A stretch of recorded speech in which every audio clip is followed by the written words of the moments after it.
General theme for next 7 days, next week. എന്താണ് അടുത്ത ആഴ്ച നിങ്ങൾ ഫോക്കസ് ചെയ്യേണ്ടത്? എന്താണ് അടുത്ത ആഴ്ച നിങ്ങൾക്കുള്ള തീം എന്ന് നോക്കാം.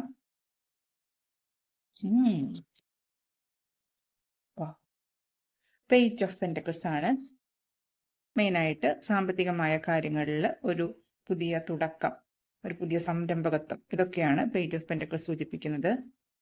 പുതിയ കാര്യങ്ങൾ പഠിക്കാൻ നിങ്ങൾക്കൊരു ജിജ്ഞാസ തോന്നുന്ന സമയമാണ്.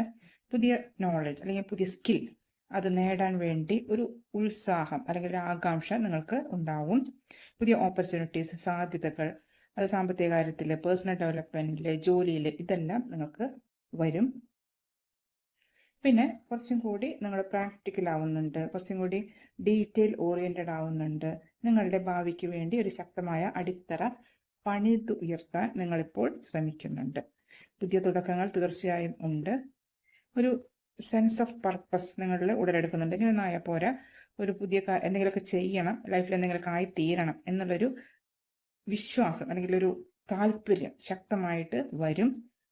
നിങ്ങൾ കൂടുതൽ പഠനത്തിൽ ശ്രദ്ധിക്കുക. അത് നിങ്ങൾ കോളേജിലോ സ്കൂളിലോ പോയി പഠിക്കണം എന്നില്ല.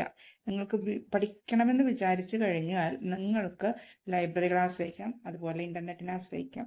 അറിവ് നേടാൻ ഇപ്പോൾ വളരെ ഇൻഫർമേഷൻ ടെക്നോളജിയൊക്കെ ഡെവലപ്പ് ചെയ്തിട്ടുള്ള ഒരു കാലമായതുകൊണ്ട് ChatGPT ഏത് വേണമെങ്കിലും നിങ്ങളുടെ സംശയങ്ങൾ തീർക്കാൻ റെഡിയാണ്. അപ്പോൾ അതെല്ലാം പരമാവധി പ്രയോജനപ്പെടുത്തുക. അപ്പോൾ നിങ്ങൾക്ക് ഇതുപോലെ ഒരു പ്രത്യേക ഒരു അഡ്വൈസ് എന്താണെന്ന് വെച്ചാൽ, നിങ്ങൾക്ക് അബണ്ടൻസ് മാനിഫെസ്റ്റ് ചെയ്യാൻ പറ്റിയ സമയമാണ്, പ്രോസ്പെരിറ്റി മാനിഫെസ്റ്റ് ചെയ്യാൻ പറ്റിയ സമയമാണ്. മാനിഫെസ്റ്റേഷന് പല ടെക്നിക്കുകൾ നമുക്ക് യൂട്യൂബിൽ കിട്ടും. അത് ചെയ്ത് നോക്കുക. ഫൈനലി പറയുന്നത്, ചുരുക്കത്തിൽ പറഞ്ഞ, ഓപ്പൺ മൈൻഡഡ് ആയിരിക്കുക, പഠിക്കാനും പഠിച്ച് വളരാനും തയ്യാറാവുക, പ്രാക്ടിക്കലായിട്ട് ജീവിക്കുക. അതായത് സ്വപ്നങ്ങളുടെ ലോകത്തല്ല, പ്രാക്ടിക്കലായിട്ട് ജീവിക്കുക. ഭാവിയെക്കുറിച്ചുള്ള തീരുമാനങ്ങൾ ഇപ്പോൾ തന്നെ എടുക്കുക. പിന്നെ മാനിഫെസ്റ്റ് ചെയ്യുക. അബണ്ടൻസ് എപ്പോഴും മാനിഫെസ്റ്റ് ചെയ്യുക. എപ്പോഴും പോസിറ്റീവ് ആയിട്ടിരിക്കുക. നിങ്ങളിലേക്ക് അബണ്ടൻസ് വരും എന്ന് തന്നെ ഉറച്ച് വിശ്വസിക്കുക. നല്ലവണ്ണം ഹാർഡ് വർക്ക് ചെയ്യുക. നിങ്ങളുടെ ലക്ഷ്യങ്ങളിൽ ശ്രദ്ധ കേന്ദ്രീകരിക്കുക.